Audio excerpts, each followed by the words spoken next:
El espíritu de la revolución fascista, prólogo. Yo, a Mussolini, creo entenderle muy bien, y por ningún primor de agudeza, sino gracias a la fortuita merced de un doble acaso, sin mezcla en mi demérito o don alguno. Como que todo está cifrado en el hecho de tener el duque, y quien hoy traza, en su loa estas líneas pálidas, exactamente la misma edad y haber frecuentado, hacia la misma época, las mismas ciudades de Europa, sometidos al baño común de un clima de cultura y a la nutrición de idénticas influencias doctrinales. Nada, tal vez, torna más transparente a un hombre para otro. Habrá en su día, pronto, ciertos esenciales secretos españoles, sólo asequibles al puñado de hijos de España, que, en alas de unos 20 años, subieron al Alto del León a fines de julio de 1936, y se cuentan hoy otros secretos de área más extensa pero también reservados, privilegio de aquellos que, contando 20 años también, pero hacia las fechas de la primera década del presente siglo, se acostumbraron a detenerse cuando pasaban por la calle de la Sorbona para curiosear, a través de unos cristales bastante sucios, los paquetes de Le Cahiers de la Quincena, amontonarse en el tenducho de Pegui, o bien dieron y recibieron golpe en las algaradas provocadas ya en el barrio latino por los amigos de Morras, ya en el Faubourg Saint-Antoine por los discípulos de la acción directa de Sorel, o intentaron, a pesar de una preparación matemática insuficiente, sacar lección de los cursos de Wilfredo Pareto en la Universidad de Lausanne, o recogieron las confidencias de algún curita desterrado a una parroquia del Alpe por culpa de sus más y sus menos en cuestiones de inmanentismo religioso o ideas sociales, o sorprendieron en el rincón de una cervecería de Jena o de Basilea a un grupo de viejos profesores evocar los recuerdos y reír las extravagancias de la etapa profesoral de Federico Nietzsche. Nadie, por de pronto, ha ganado a esos pristinos novencentistas en precocidad de emancipación respecto del prejuicio, que repartía automáticamente las opiniones políticas en derechas e izquierdas, mal hábito y perniciosa dolencia del juicio, contagiada por el parlamentarismo inglés al continente y a otros continentes, a todo lo largo del 800, y tan terca en sus relicatos y recaídas, que la mayor parte de las gentes aún se la dijera, a estas presentes horas, mal curada y poco limpia de ella. Nosotros, en cambio, ya va para un cuarto de centuria que en este capítulo y otros vecinos estamos al cabo de la calle.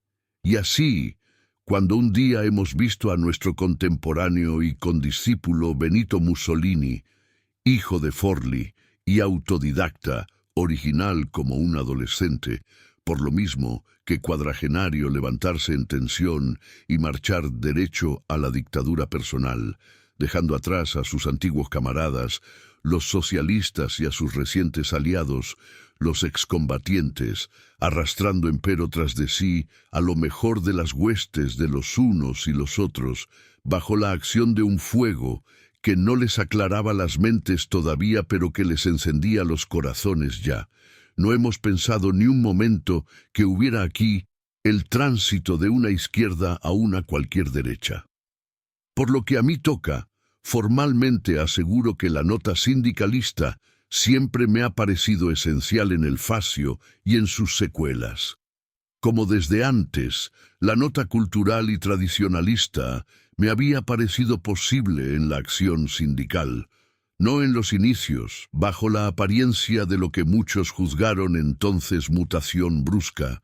Quise ver, en el que triunfalmente marchaba sobre Roma, el traidor a una causa, ni siquiera el renegado, ni el converso, ni el corregido, previo sabedor de cómo una promoción superaba las que sus precedentes, acaso alguna entre las siguientes, habían creído o han vuelto a creer antinomias. He asistido sin sorpresa a la continuación del socialista en el patriota, del amigo de la paz en el artesano de la preparación bélica, del proferidor de algún exabrupto anticlerical, cuya huella rebuscan hoy mezquinamente sus enemigos, en vivificador certero de la misma entraña católica, y al dictador conjugarse armoniosamente con la monarquía, y al obrerista salvar al capital en la peor de sus crisis, y al saltador de fronteras apretar los tornillos arancelarios de la autarquía italiana, y a la criatura de la multitud remediar, inclusive con la transfusión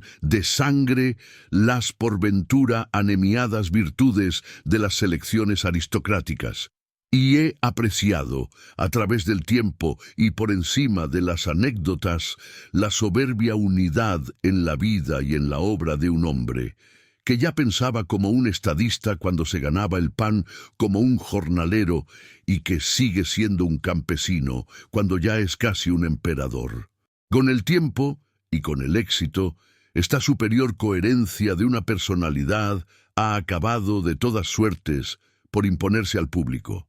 Ya la convicción de aquella es ambiente, aunque su explicación conserve últimas razones un poco enigmáticas para el común.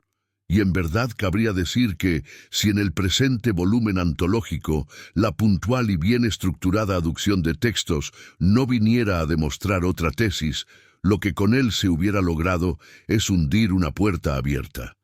Pero, en otro punto, el descubrimiento de la unidad ha de parecer más arduo, si en la hora actual indispensable, y aquí sí que el estudio directo de la auténtica expresión mussoliniana no tiene precio para nosotros. Cuando ésta empezó a articularse, la nación que, en primer término, estaba destinada a comulgar en ella, vivía precisamente con una intensidad, hija de la novedad, en parte, el orgullo de sentirse nación.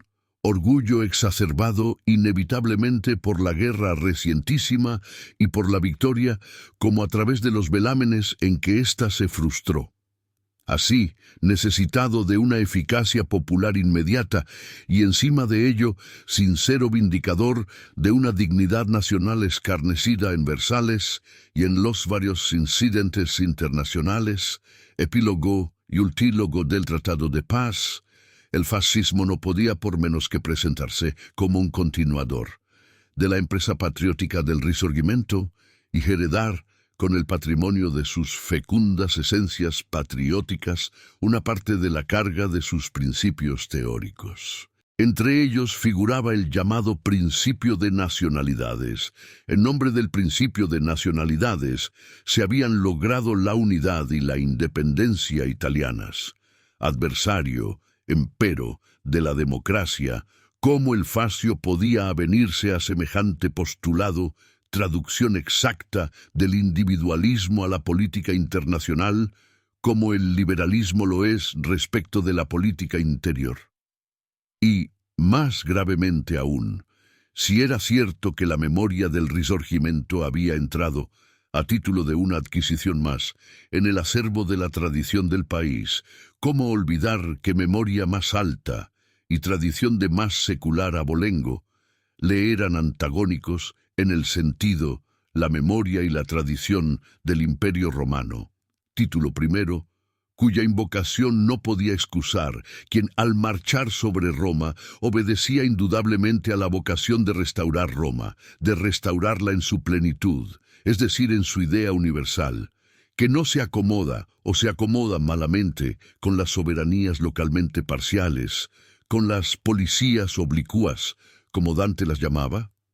Había en esta invocación para el fascismo no solo un derecho sino un deber, explícita o implícitamente, la idea de la Roma universal debía encontrarse en cualquier aspiración italiana hacia la grandeza, en las empresas de la civilización como en las del dominio, en el mundo de las ideas no menos que en tierra, aire y mar. Pero el Mussolini nacionalista, exigido por la perentoriedad de una hora, ¿cabía acaso prolongarlo en el Mussolini? Imperializa, que a poca distancia iba a exigir el imperativo de otras horas, las que hoy vivimos, el Weltgeist, que con Napoleón, según Hegel, montaba a caballo y que ahora se había endosado una camisa negra? Cabía, sí. Y a la insinuación primero, al desarrollo enseguida, al triunfo inminente de tal síntesis, asistimos maravillados pero nunca asombrados, por lo de los secretos comunes, en los acontecimientos de la historia y, en su trasunto fiel si abreviado, el libro que sigue, para la remoción de mundos que ello representaba, mundos de prejuicios y renuncias, de equívocos y de errores, de dolores y de sacrificios también, África ha proporcionado el punto de apoyo, como por ventura, en empresa análoga, si para soluciones distintas, España lo encuentre en América, África, la empresa de Etiopía, en la cual la noción de imperio ha encontrado una ambivalencia transitoria que el genio del conductor ha sabido, con oportunidad soberana, aprovechar.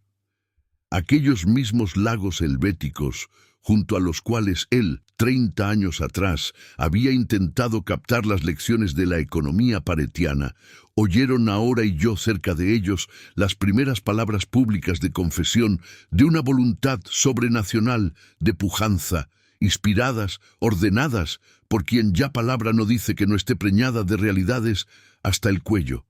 Desmayadas, titubeantes, ambiguas casi, salían de los labios finos del barón Aloisi, en aquellas tenidas infames de la sociedad de las naciones, donde las sanciones fueron votadas. Pero nadie, entre quienes las oyeron, se equivocó. Todos se dijeron que, venidas de quien venían, representaban la conclusión de un período en la política del mundo, que la trampa de Maquiavelo, cuando en el lugar del emperador puso al príncipe, el régimen de los gobiernos estatales de la Edad Moderna y sus manejos artificiosos y diplomáticos, su juego de alianzas, ligas, equilibrio europeo, superstición de la independencia, patriotería revolucionaria, conspiraciones y combinaciones, finiquitaba allí que, retorno a la tradición gibelina, Dante, víctima de Maquiavelo, iba a ser vengado. Dante, que auguró en su tratado de monarquía, el mundo no conocerá paz hasta que el Imperio Romano esté restablecido. Introducción. La antología mussoliniana, el espíritu de la revolución fascista, autorizada por el Duce, ha encontrado en Italia enorme aceptación, especialmente entre los organizadores políticos y entre quienes estudian los problemas culturales y políticos surgidos en Europa tras la Gran Guerra, porque la presentación de los trozos más salientes de los escritos y discursos del Duce en orden cronológico y según un orden lógico, no solamente hace que el libro constituya un manual de consulta útil y práctico para quien quiera conocer el pensamiento de Mussolini, sino que represente una guía segura para quien quiera interpretar su sistema, que se opone diametralmente al sistema individualista nacido con la reforma de Martín Lutero y afirmado con la Revolución Francesa, de la que se derivan en el campo político el socialismo, el liberalismo, el societarismo y el comunismo. Quien lea este breve volumen podrá, en efecto, comprender cómo el espíritu de la revolución fascista es íntimamente antiindividualista y cómo tal espíritu suprime el individualismo sin inmolar la individualidad, porque la personalidad humana no ha sido aniquilada por el fascismo, como lo ha sido por el comunismo, sino que ha sido valorizada hasta el punto de representar el único trámite a través del cual el hombre puede reunirse con Dios.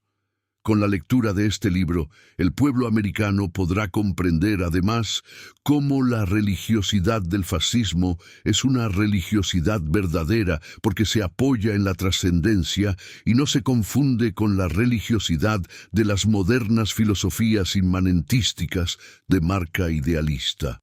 Podrá comprender cómo la religiosidad del fascismo es así una religiosidad que se basa en una nueva concepción mística de la vida, parecida, pero no igual, a la concepción católica. Semejante concepción parte del supuesto de que el hombre es llevado por naturaleza a la más áspera lucha, y porque entiende tal lucha como la resultante de las que todo individuo ha de sostener contra sí mismo. Afirma que por naturaleza el hombre tiende al autodominio, que es lo único que puede hacerle gozar de su más auténtica y plena libertad. Como se comprende, el fascismo no es, pues, sinónimo de violencia, sino de autodisciplina. El fascismo es la expresión más viva y palpitante de una nueva catolicidad. Cuanto Mussolini ha dicho y escrito sobre el corporativismo, sobre el pueblo trabajador y sobre el Estado, sirve para demostrar la veracidad de nuestra afirmación. Pero lo que más viene a demostrar la moralidad del fascismo es aquello que ha escrito y dicho sobre la nueva mística, sobre la libertad, sobre la disciplina y sobre la religión, toda vez que sus afirmaciones al efecto no solo deben ser meditadas atentamente por las personas dedicadas al estudio, sino por todos aquellos que se esfuerzan en determinar un renacimiento cultural, espiritual y religioso en el mundo. Mussolini representa no solo para los italianos, sino para todos los hombres la luz del porvenir. Es el precursor y el artífice de la civilización fascista que dará la impronta al nuevo siglo y que se impondrá en todo el mundo, no con la fuerza de las armas, sino por la íntima y entera correspondencia de las aspiraciones de todos los pueblos con los supuestos en que se basan la acción y el pensamiento del duque, quien ha encontrado en España sus más seguros intérpretes, en los exponentes más autorizados del movimiento falangista, que quieren su patria unida, libre, fuerte, independiente y animada por el espíritu de una renovada catolicidad. El compilador. Capítulo 1. El espíritu de la revolución fascista. El fascismo no os promete ni honores, ni cargos, ni ganancias, sino el deber y el combate. 4 de noviembre de 1930.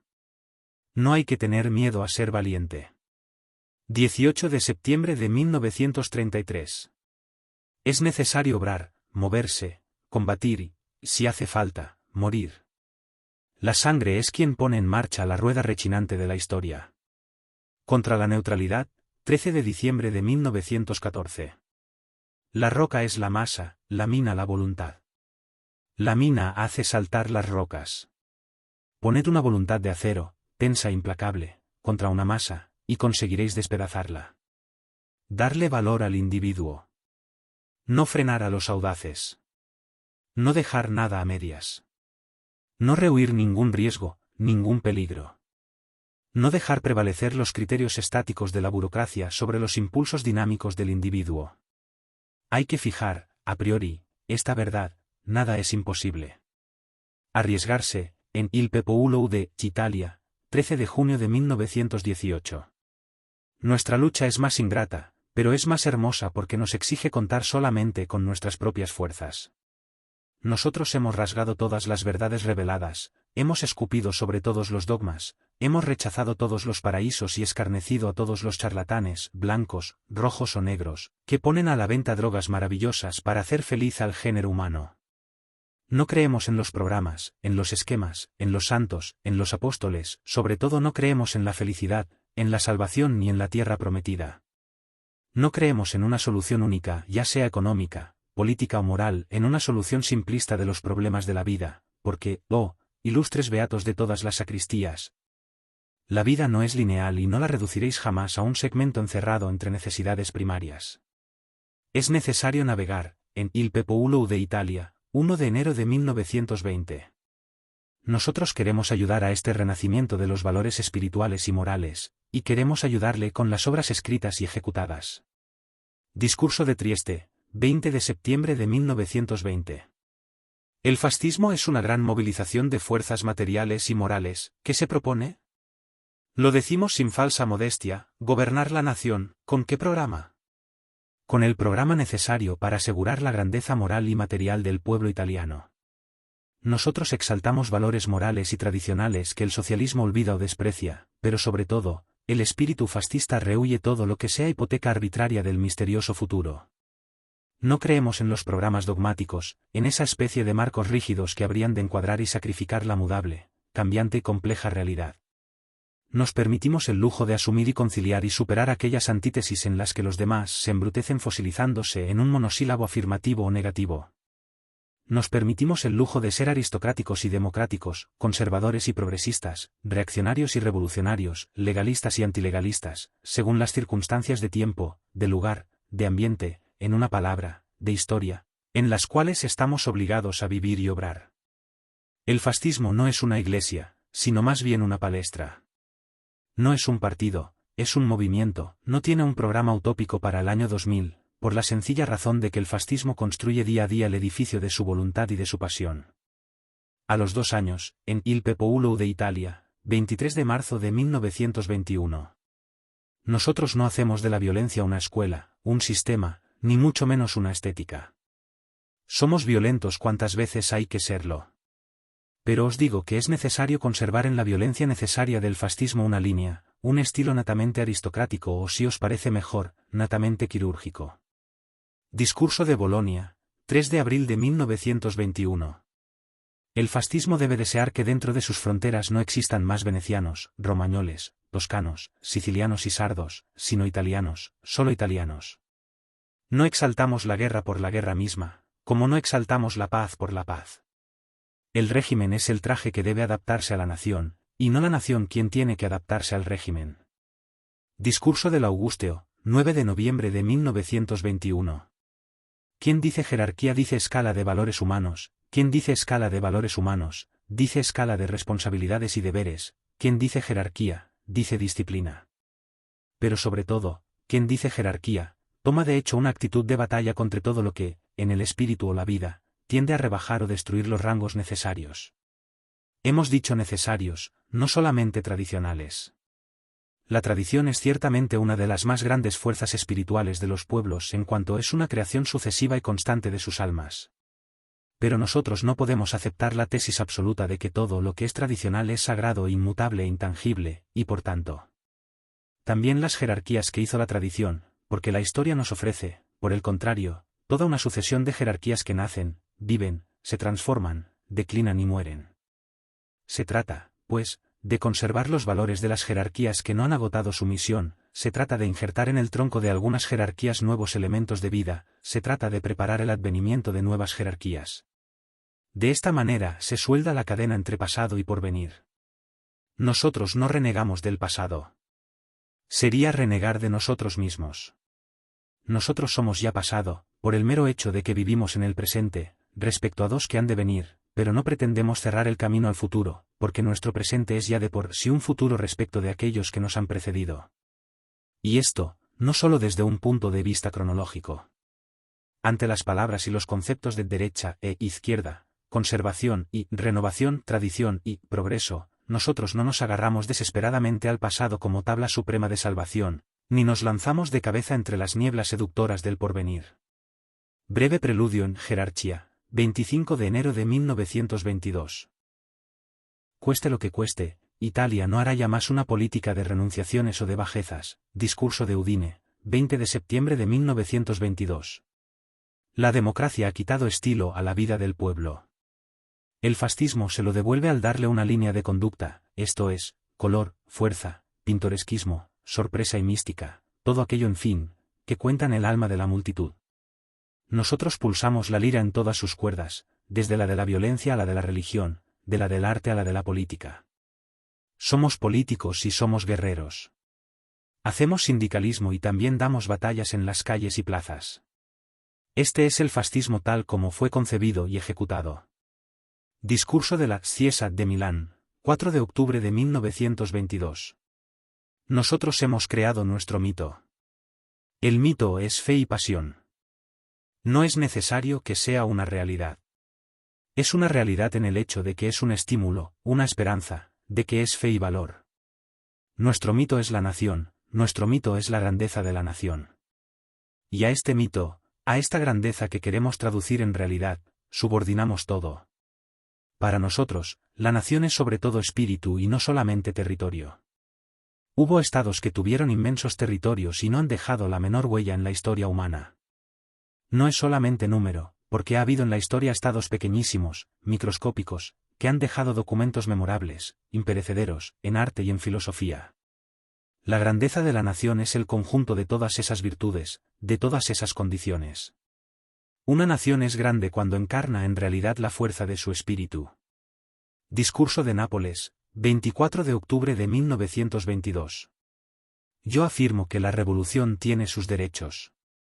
Añado, para que todos lo sepan, que estoy aquí para defender y potenciar al máximo grado la revolución de las camisas negras, enraizándola entrañablemente, como fuerza de desarrollo, de progreso y equilibrio, en la historia de la nación. Antes de llegar a este puesto, de todas partes nos pedían un programa.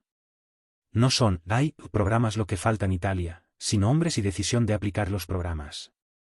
Todos los problemas de la vida italiana, todos digo, han sido ya resueltos en el papel, pero ha faltado la voluntad de traducirlos en hechos.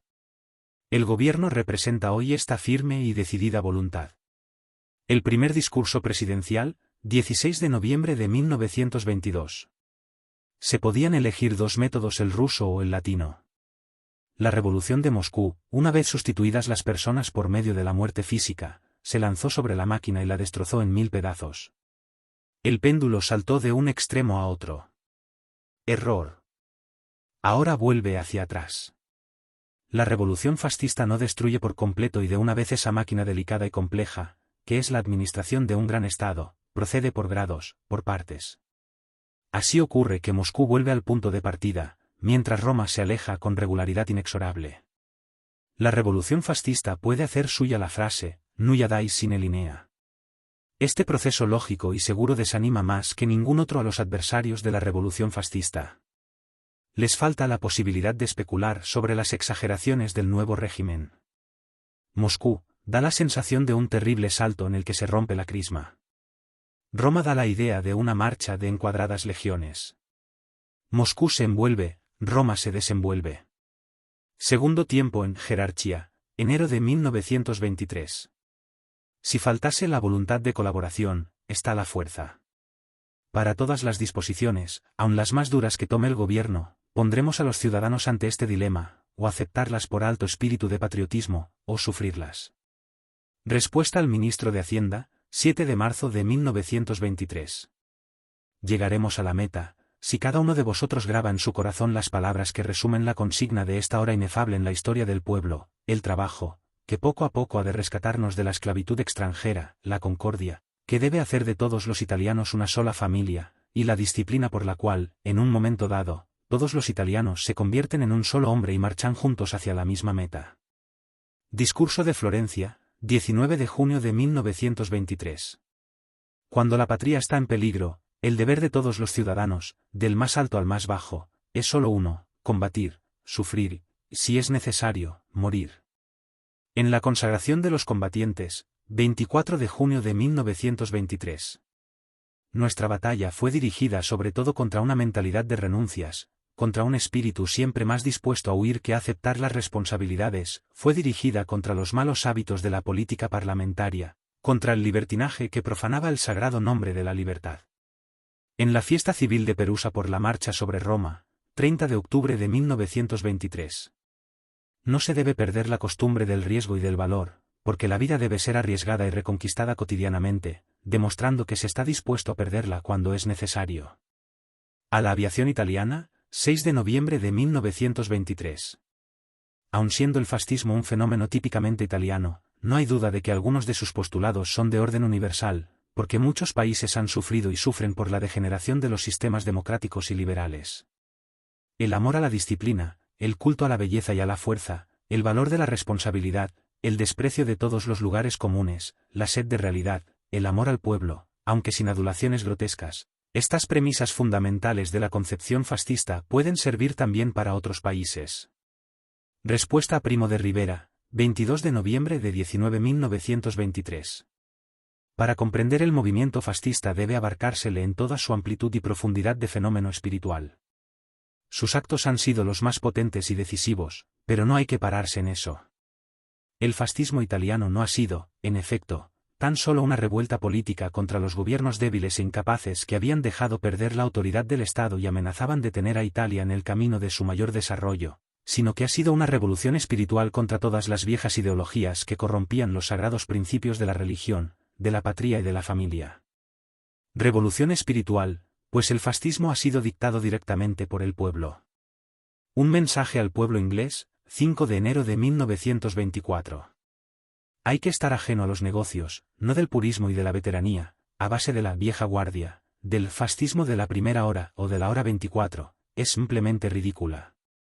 La veteranía es un movimiento que hasta dentro de 2 meses, esto es, el 23 de marzo de 1924, no tendrá apenas 5 años de vida, aun habiendo llenado en tan corto lapso tanta parte de la historia de Italia, y se puede decir del mundo, la veteranía, repito, no tiene razón de supremacía alguna. Los fascistas de la primera hora eran literalmente pocas docenas. En el Congreso de Florencia, que se celebró en octubre del infausto 1919, los fascistas representantes de toda Italia no llegaban a 40. Acabemos, pues, con los fascistas de primera hora o de la última, este criterio no puede bastar y no basta en la mayor parte de los casos para distinguir los mejores de los peores.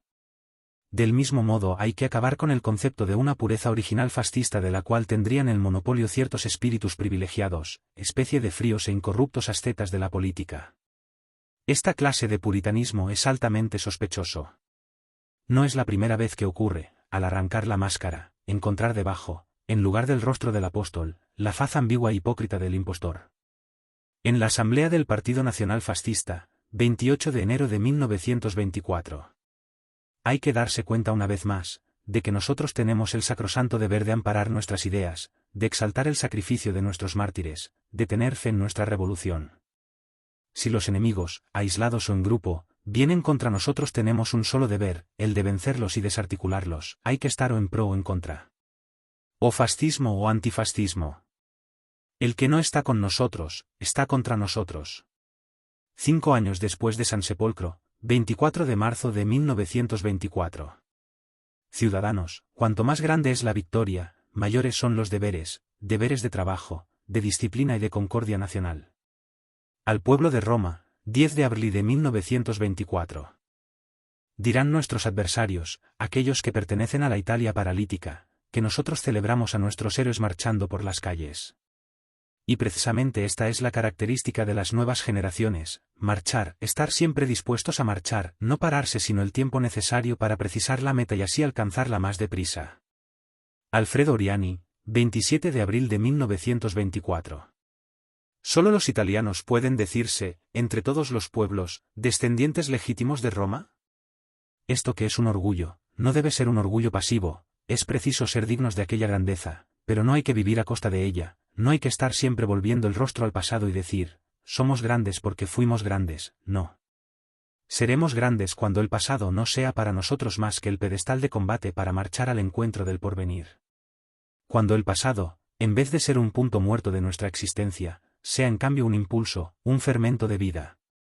La bandera de los voluntarios, 4 de junio de 1924.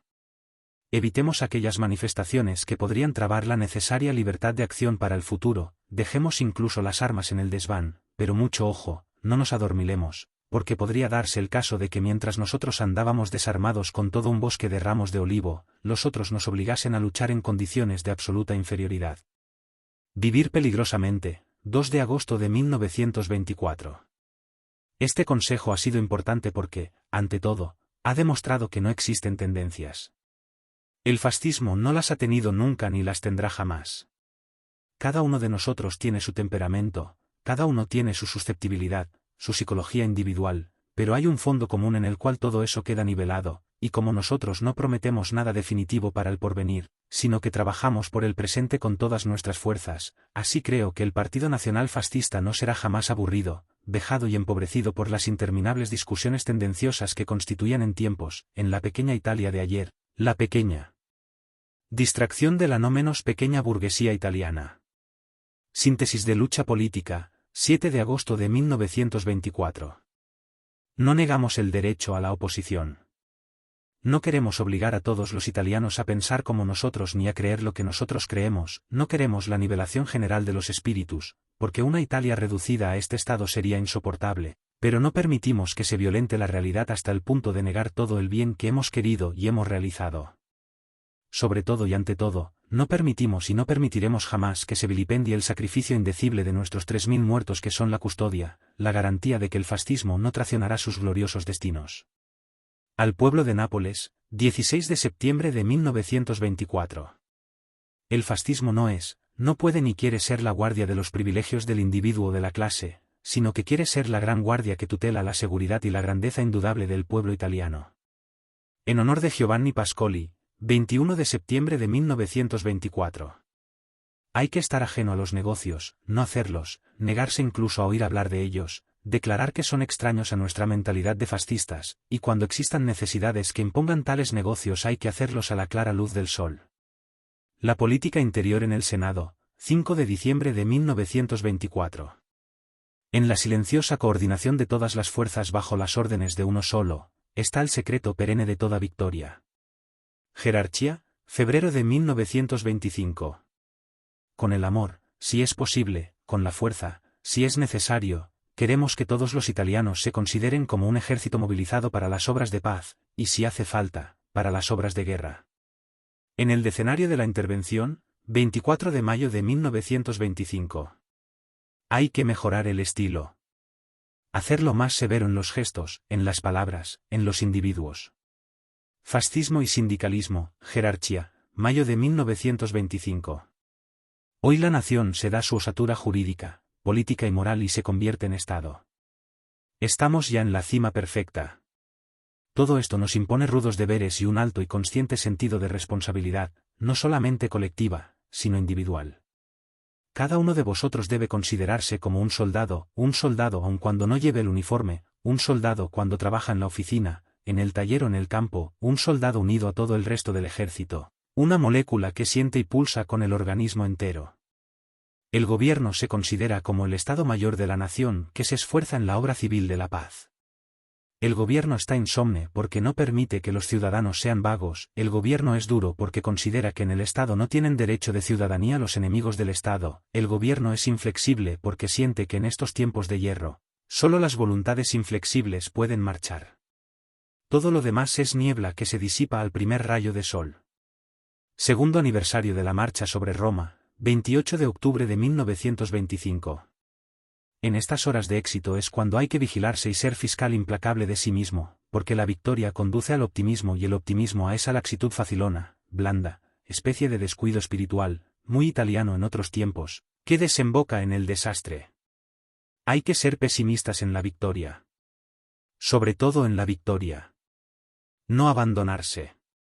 No creer que ahora ya todo irá bien. Esta que yo llamaría credulidad en las estrellas debe ser rechazada y proscrita para siempre del fascismo. El arco de la voluntad debe estar siempre tenso, porque a menudo el acaso, la fatalidad, los hombres amenazan y comprometen la obra que se creía consumada. Elementos de historia, en Jerarchía, octubre de 1925. No. La patria no es una ilusión, la patria es la más grande, la más humana, la más pura de las realidades. 4 de noviembre de 1925. Yo considero a la nación italiana en estado permanente de guerra, ya dije y repito que los próximos 5 o 10 años son decisivos para el destino de nuestra gente. Son decisivos porque la lucha internacional se ha desencadenado y se desencadenará cada vez más, y no nos está permitido a nosotros, que hemos llegado algo tarde a la escena del mundo, desperdiciar nuestras energías. Ley sobre las relaciones colectivas del trabajo, 11 de diciembre de 1925. Como en el paraíso del Islam, así también nuestra paz más segura estará a la sombra de nuestras espaldas. La ordenación del ejército, 29 de enero de 1926. Es preciso reaccionar, porque una tendencia que habituase al pueblo a renunciar a todo esfuerzo, incluso para vencer al destino, sería una tendencia suicida. Cada individuo, como cada pueblo, es en gran parte, artífice y responsable de su destino. Cierto que también el destino cuenta. Pero lo que distingue a los hombres y a los pueblos y lo que decide de su suerte es su conducta frente a él. Frente al destino están el débil que se doblega, y el fuerte que no se resigna y trata de afrontarlo, superarlo y forjarse uno mejor, el débil que ve cerrado el ciclo de esperanzas, Y el fuerte que con los reveses del destino cobra nuevos bríos para abrirse un nuevo camino y para recomenzar la vida. La misión de los seguros, 3 de marzo de 1926. Llamé a esta organización, Fascios Italianos de Combate. En esta palabra dura y metálica se encerraba todo el programa del fascismo, tal como yo lo soñaba, como lo quería, como lo he realizado. Camaradas. El programa es todavía combatir. 7º aniversario de los fascios, 28 de marzo de 1926. El partido es la reserva política y espiritual del régimen, las corporaciones son la reserva económica, y las milicias, la salvaguardia militar. Hay que echar de nuestras filas a los camorristas, a los que sienten constantemente la necesidad de provocar conflictos, que no vivirlan, no podrían vivir sin sembrar a su alrededor pleitos y discordias. Los fascistas deben ser doblemente disciplinados, como fascistas y como ciudadanos. Que no persista la creencia anacrónica, grotesca y absurda, de creer que la autoridad del Estado fascista es una autoridad de la cual se puede prescindir, cayendo con esto en aquella mentalidad demagógica, estúpida y anarquizante, que hemos cauterizado a fuego y hierro. El Estado fascista es el gobierno fascista, y el jefe del gobierno fascista es el jefe de la revolución. Camaradas, tenemos gravísimas misiones que cumplir, misiones que pondrán a prueba nuestro temple moral. Es decir, vivimos en el Estado fascista, hemos enterrado al viejo Estado demoliberal, estamos por tanto en un Estado que vigila todas las fuerzas que operan en el seno de la nación. Vigilamos las fuerzas políticas, vigilamos las fuerzas morales y vigilamos las fuerzas económicas. Estamos por tanto en pleno Estado corporativo fascista. La misión es grave. Hemos levantado un gran edificio. El partido ha asumido una tremenda responsabilidad histórica. Ahora bien, camaradas, se es o no se es fascista, es decir, se tiene o no se tiene el sentido religioso y trágico de esta necesidad. Si se tiene ese sentido, la misión resulta relativamente fácil. Entonces los problemas ya se simplifican, entonces la voluntad humana ayuda a vencer las dificultades objetivas. Si avanzo seguime, 7 de abril de 1926. Nosotros queremos, cada día más, ser un gran pueblo, duro y tenaz, incansable, sistemático. Estas virtudes florecen en la mejor parte del pueblo italiano y al fascismo corresponde la misión de transformarlas en caracteres universales. Una bandera no es simplemente un pedazo de tela, una bandera es un alma, un ideal que se resume en este trinomio, trabajo, fascismo, Italia. La bandera de los marineros, 24 de mayo de 1926. Pararse es un mal. Pararse significa retroceder. El 24 de mayo en Génova, 1926. El fascismo no es un partido, es un régimen. No es solamente un régimen, sino una fe. No es solamente una fe, sino una religión que está conquistando las masas trabajadoras del pueblo italiano. Discurso de Pesaro, 18 de agosto de 1926. La nuestra no es una democracia renunciadora, vil y condescendiente con los instintos menos nobles de la masa, una democracia que tiene siempre miedo, y sobre todo, tiene miedo cuando ha tenido un poco de valor. No es el liberalismo quien puede colocarse por encima de los choques de intereses y categorías de la colectividad nacional. Todo esto lo repudiamos nosotros como desintegrador de las virtudes del pueblo italiano. Nosotros somos claros en nuestras afirmaciones, clarísimos en nuestras negaciones. Esta es la señal de nuestra fuerza invencible. Al pueblo de Perusa, 5 de octubre de 1926. Hacen falta todavía muchos esfuerzos, mucho tiempo y muchos sacrificios para cambiar totalmente, desde el punto de vista físico y moral, el rostro de la patria. Todas nuestras fuerzas deben perfeccionarse. El santo y seña del partido, de los sindicatos y de las milicias es el mismo: disciplina, concordia, intransigencia política y moral. Después de haber cambiado las leyes es preciso cambiar las costumbres. Los sedimentos de la vieja y menguada Italia demoliberal deben ser despiadadamente arrancados de las llamas y destruidos para siempre. Estos afloran bajo la especie de personalismos, codicias egoístas, charlatanería insulsa y a menudo en la calumnia vil. Por el contrario, las cualidades y virtudes inmutables del verdadero fascista deben ser franqueza, lealtad, desinterés, probidad, coraje, tenacidad. Todos aquellos que en mayor o en menor medida estén infectados del viejo mal, deben salir de nuestras filas. Constituyen la carga retardataria de nuestra marcha, son la cizaña que ha de separarse del grano para que florezca y madure la nueva aristocracia a la que esperan las supremas misiones del mañana. Mensaje del 28 de octubre, 1926. Lo primero, el trabajo; lo segundo, la disciplina; después, el desinterés; luego, la probidad en la vida; más tarde, la lealtad, la sencillez, el coraje. A los vanguardistas en el 28 de octubre, 1926. Mi santo y seña es un verbo: resistir. Resistir día a día, mes a mes, año a año, de modo que todas las reservas, las críticas, las oposiciones se les hagan como el fango vil ante este bloque monolítico de la voluntad y la tenacidad fascista. Nuestro régimen fascista no se ha dormido en los laureles. Y cuando digo régimen comprendo en él a todos vosotros, porque el régimen no consiste tan solo en los jefes sino también en los militantes, no está únicamente en las jerarquías, sino también en las masas que le dan alimento vivo y fuerza poderosa. No nos hemos dormido. Hemos trabajado duramente. De marfil, lejos de todo contacto con la multitud laboriosa. Estamos en contacto directo y continuo con el pueblo que trabaja. El pueblo vive y se mueve en el Estado. Hoy los derechos del pueblo están reconocidos, tutelados, armonizados. Al pueblo de Roma en el 28 de octubre de 1926. Hoy anunciamos al mundo la creación del potente Estado unitario italiano, desde los Alpes hasta Sicilia, y este Estado se expresa en una democracia concentrada, organizada, unitaria, en la cual el pueblo vive a su gusto, porque, señores, o metéis al pueblo dentro de la ciudadela del Estado, y entonces él la defenderá, o estará fuera y entonces la asaltará. Discurso de la Ascensión, 26 de mayo de 1927. Camisas negras. Ya os di el santo y seña: resistir, con fidelidad, con disciplina, con dedicación absoluta. Quinto aniversario de la marcha sobre Roma, 30 de octubre de 1927. La Italia de hoy no tiene que pedir autorizaciones de ningún género para su política. Italia es perfectamente autónoma para conducir su política exterior. Italia en el mundo, 5 de junio de 1928. Aún falta curarse de la manía, entre ingenua e incorregible, de las nostalgias y las quejumbres. Nosotros no queremos parecernos a las gentes de los viejos partidos que tenían los ojos fijos en el calendario, porque en cada día encontraban pretexto para la conmemoración y la añoranza y acababan por adoptar una actitud que lo mismo podía significar nostalgias del tiempo ido que dolor de muelas. No es nuestra escuela, ni nuestro estilo.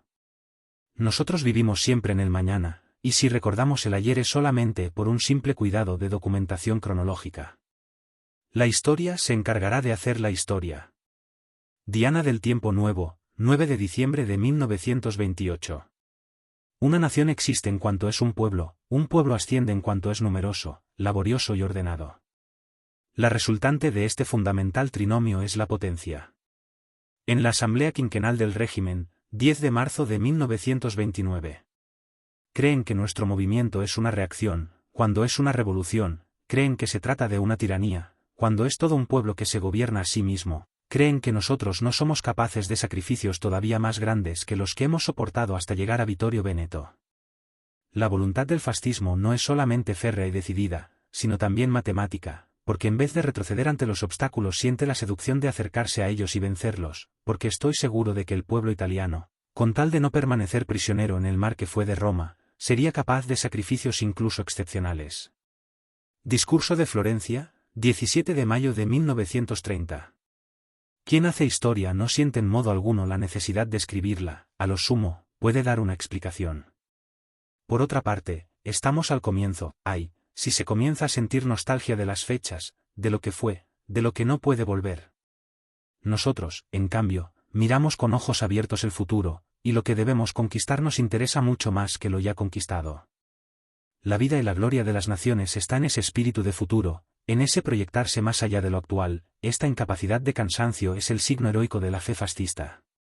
Naturalmente, los conservadores, los comodones, los pusilánimes, los hombres de los tiempos idos, no pueden entendernos, y nosotros los debemos echar despiadadamente de nuestras filas y hasta de nuestro lado.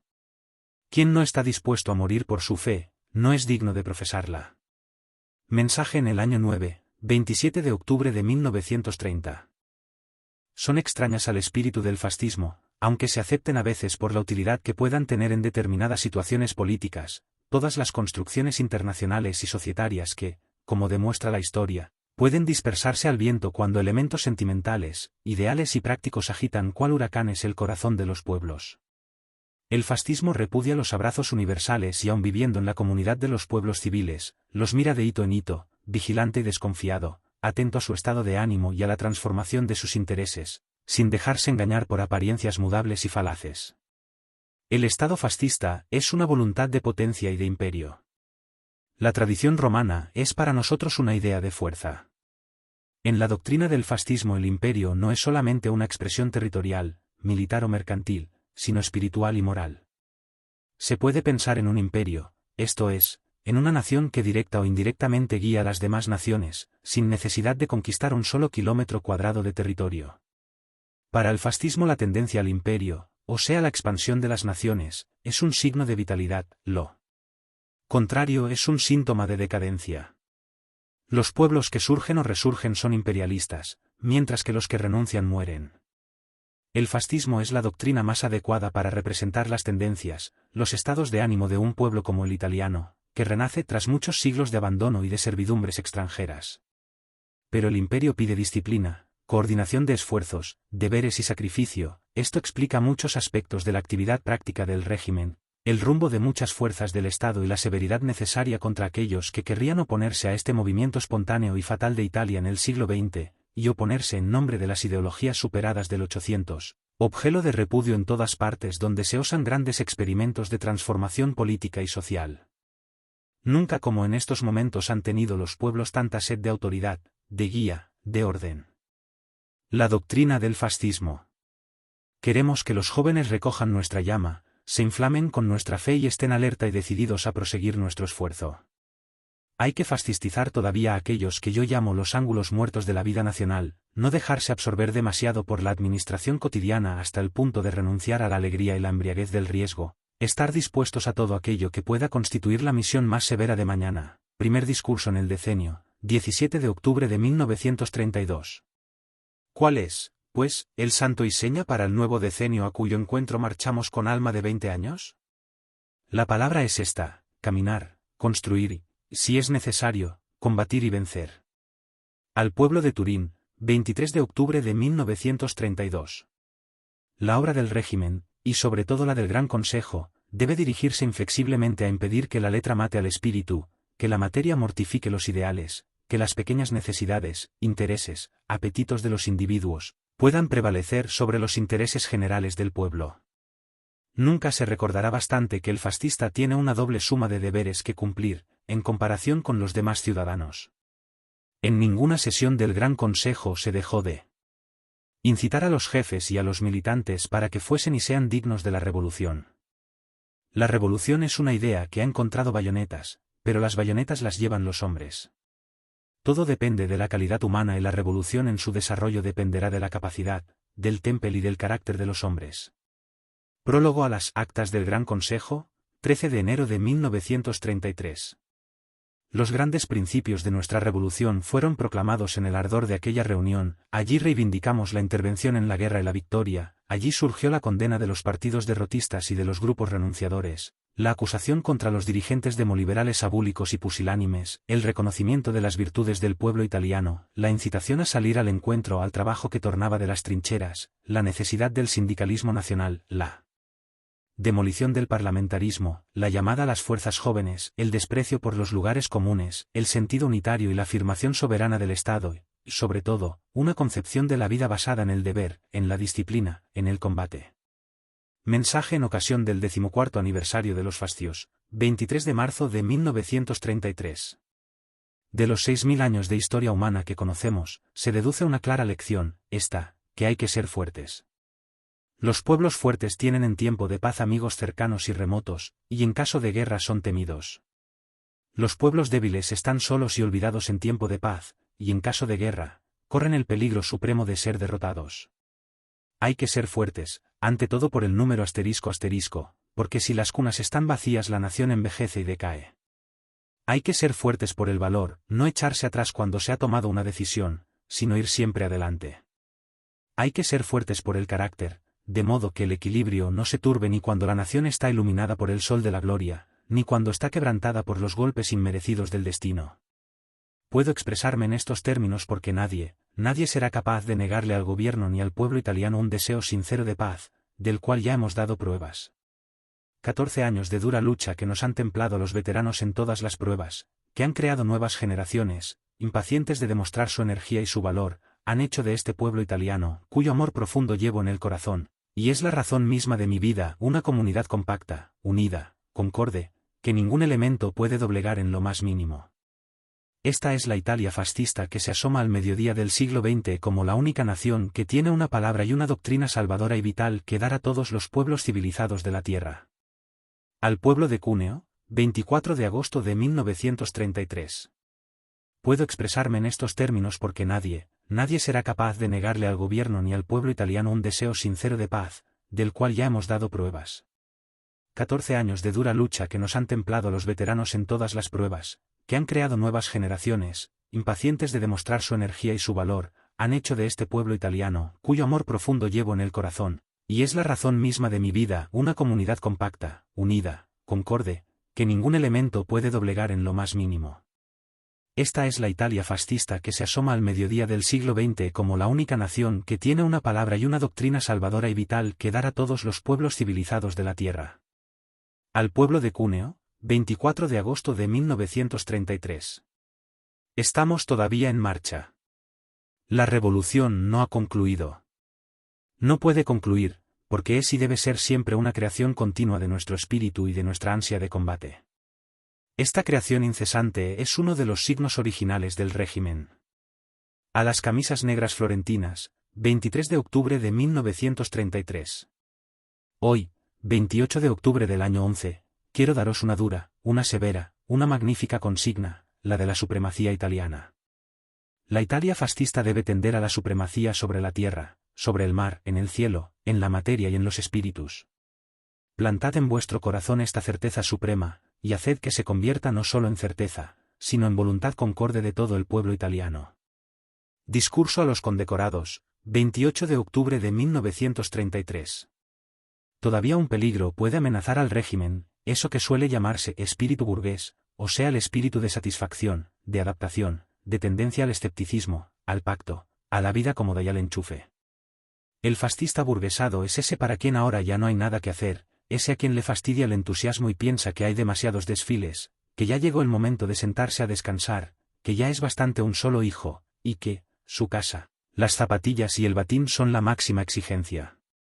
Conste que yo no excluyo la existencia de temperamentos burgueses, pero niego que puedan ser fascistas. El credo del fascista es el heroísmo, el del burgués el egoísmo. Contra ese peligro solo hay un remedio, que ofrezco y confío a los jóvenes de cuerpo y alma, el mandamiento de la revolución continua.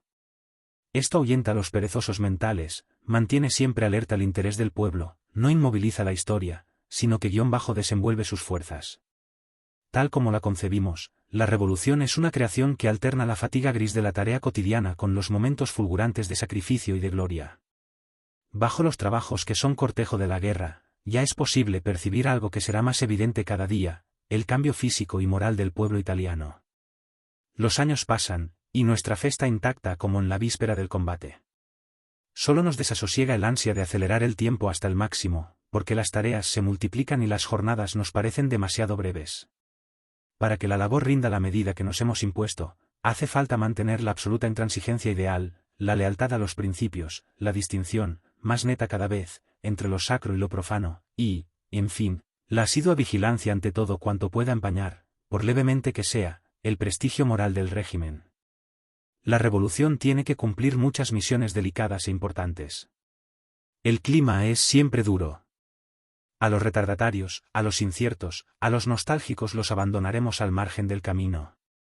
El pueblo italiano quiere avanzar bajo el signo fascista que significa unidad, voluntad, disciplina. Los fascistas, desde el primero al último, deben sentir el orgullo de servir a este Estado, de asegurar el bienestar y la potencia de este pueblo. Síntesis del régimen, 18 de marzo de 1934. El fascismo se cuidará de amueblar con un poco menos de lujo el cerebro de los italianos para preocuparse un poco más profundamente de su carácter. La situación económica, 26 de mayo de 1934. nosotros, fascistas, estamos tensos hacia el porvenir que sentimos como una creación de nuestra voluntad lanzada al objetivo de la victoria. Al pueblo de Bari, 6 de septiembre de 1934. Si ha de haber una paz verdadera, una paz fecunda, que no puede dejar de ir acompañada de la justicia, podremos adornar nuestros fusiles con ramos de olivo. Pero si este no ocurriese, tened por cierto que nosotros, hombres templados en el clima fascista, ornaremos la punta de nuestras bayonetas con el laurel de la victoria. Discurso a los obreros de Milán, 6 de octubre de 1934. Ay, de los dubitativos, ay, de los retardatarios, ay, de los pusilánimes, y, sobre todo, ay, de los desmemoriados. Mensaje de Santa Croce, 27 de octubre de 1934. Estamos empeñados en una lucha durísima. Tenemos en contra la naturaleza, las cosas, y además de esto, el escepticismo, la inercia mental, la poltronería moral de aquellos que antes de iniciar el combate quieren estar absolutamente seguros de la victoria, mientras que para nosotros, fascistas, el combate tiene todavía más importancia que el triunfo. Pues cuando se pelea con segura voluntad, queda coronado infaliblemente por el éxito. Traza el surco del arado, pero lo defiende la espada.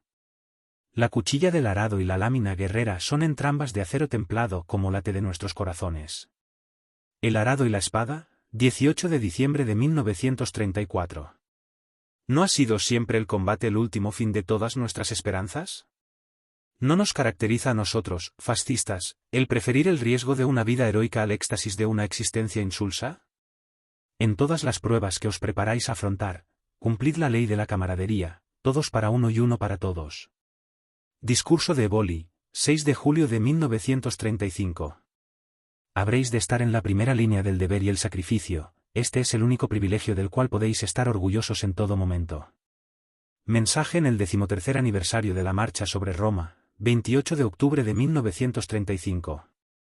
Es el espíritu quien doma y pliega a la materia, es el espíritu quien está detrás de las bayonetas y de los cañones, es el espíritu quien crea la santidad y el heroísmo, es el quien da a los pueblos que como el nuestro la merecen, la victoria y la gloria. El olivo y las bayonetas, 24 de octubre de 1936. La marcha sobre Addis Abeba es la consecuencia lógica e histórica de la marcha sobre Roma. En 1922 combatimos contra la política vil de la mezquindad alicorta, en 1936 hemos conquistado nuestro puesto al sol. Nuestro orgullo es legítimo, y la obra que desarrollaremos en África será una contribución a la civilización, digna de las tradiciones milenarias de Italia. Mensaje en el primer 28avo de octubre imperial. Nadie tiene por qué pasmarse de vernos alzar hoy la bandera del antibolchevismo. Si esta es nuestra vieja bandera. Si bajo este signo hemos nacido, contra este enemigo hemos luchado, y con nuestro sacrificio y nuestra sangre lo vencimos. Porque esto que se llama bolchevismo o comunismo no es hoy, escuchadlo bien, no es hoy más que un supercapitalismo de Estado llevado a la más feroz expresión, no es, por tanto, una negación del sistema capitalista, sino su continuación y su hipérbole. Y ya es hora de acabar con eso de poner en antítesis el fascismo y la democracia. Verdaderamente se puede decir que esta nuestra gran Italia es también la gran desconocida. Si muchos de esos ministros, diputados y cosas por el estilo que hablan de oídas se decidiesen de una vez a cruzar la frontera italiana, se convencerían de que si hay un país donde se ha realizado la verdadera democracia, este país es la Italia fascista. Si se tuviese verdaderamente la idea de sofocar la vida del pueblo italiano en el mar que fue de Roma, conviene que se sepa que el pueblo italiano se levantaría como un solo hombre dispuesto al combate con una decisión que tendría pocos precedentes en la historia. Discurso de Milán, 1 de noviembre de 1936. El fascismo tiene su ética a la que ha de permanecer fiel, y que es también mi sentir personal, hablar abiertamente y con claridad, y cuando se es amigo, ir juntos hasta el fin. Viaje a Alemania, 28 de septiembre de 1937. Vosotros sois jerarcas y habéis de saber bien qué es lo que significa jerarquía. El jerarca debe tener en sí, multiplicadas, las virtudes que le exige de los soldados. Y las virtudes del jerarca son, sentido del deber, espíritu de sacrificio, absoluto desinterés, valor cívico y moral. A los 100.000 jerarcas, 28 de octubre de 1937. Cuando las palabras no bastan y cuando surge una grave amenaza, es necesario recurrir a las armas. Discurso de Berlín, 28 de septiembre de 1937. Para nosotros los fascistas, las fronteras, todas las fronteras, son sagradas. No se discuten, se defienden. El Anschluss, 16 de marzo de 1938. En la lucha de naciones y de continentes no es posible pararse, el que se para está perdido. Discurso de Génova, 14 de mayo de 1938. Sería imprudente y poco fascista abandonarse a optimismos exagerados y prematuros. Hay hombres que, sintiéndose particularmente vencidos por la política rectilínea, verdaderamente pacífica, europea y humana del eje Roma-Berlín, sueñan despiertos con revanchas aleatorias e imposibles. Por esto, camaradas, hay que seguir durmiendo con la cabeza sobre la mochila, como hacíamos en las trincheras. A los combatientes, 4 de noviembre de 1938.